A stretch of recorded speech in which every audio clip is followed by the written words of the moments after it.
BJP का एक ही तरीका है, अगर इलेक्शन में नहीं जीते तो बाई इलेक्शन से जीत जाओ, उनके बंदे तोड़ लो, बाद में बाई इलेक्शन करवा लो और कह दो कि जनता का ये फैसला है। नाम गिनते थक जाओगे आप उन स्वतंत्रता सेनानियों के लिए जिन्होंने लड़ाइयाँ लड़ी, फिर देश मिला। ये किसी के बाप की जागीर नहीं है, लेकिन ये समझते हैं हम ही चलाएंगे।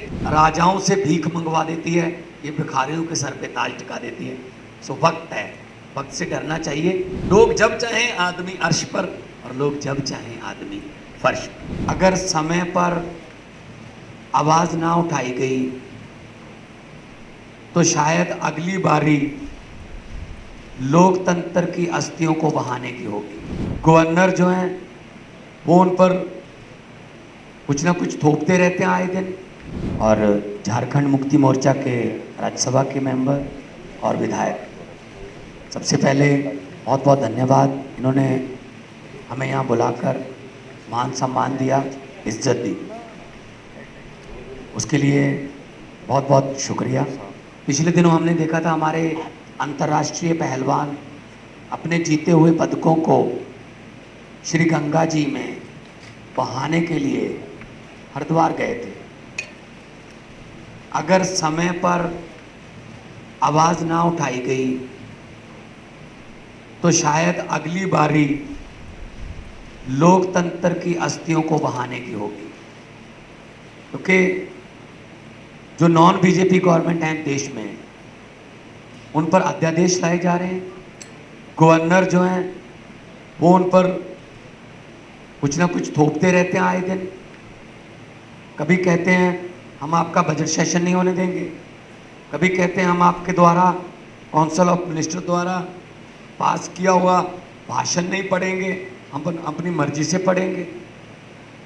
तो देश में इलेक्टेड और सिलेक्टेड, अब लड़ाई है।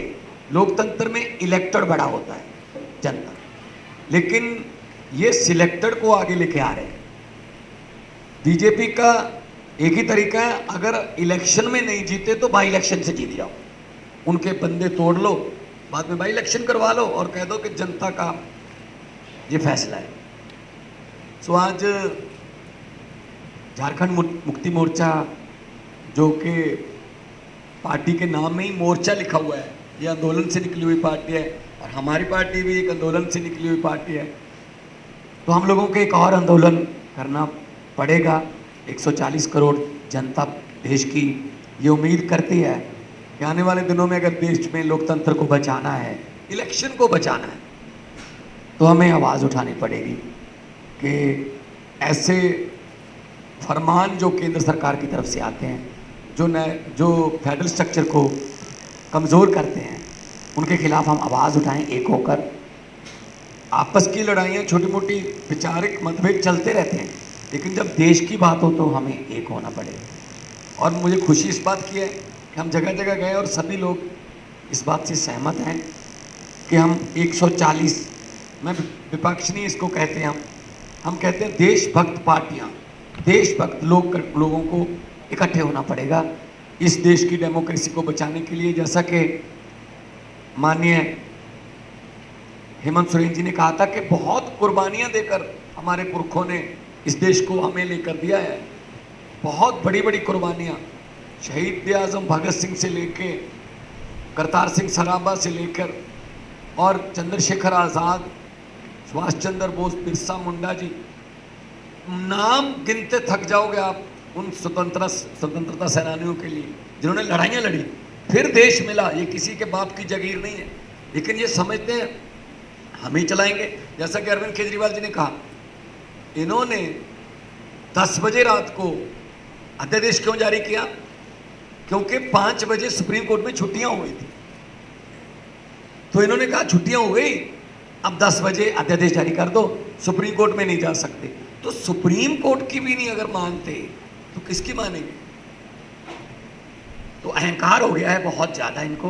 तो अहंकार जो है वो परमात्मा अहंकार को ठीक कर देता है। कुदरत बहुत बलवान है, कुदरत बहुत बलवान है। ये राजाओं से भीख मंगवा देती है, ये भिखारियों के सर पे ताज टिका देती है। सो वक्त है, वक्त से डरना चाहिए। मैं भी बहुत निम्रता सहित विनती करता हूँ केंद्र सरकार को, अहंकार मत करो, क्योंकि जनता है, लोकतंत्र में जनता बड़ी है। जनता, लोग जब चाहें आदमी अर्श पर और लोग जब चाहें आदमी फर्श पर।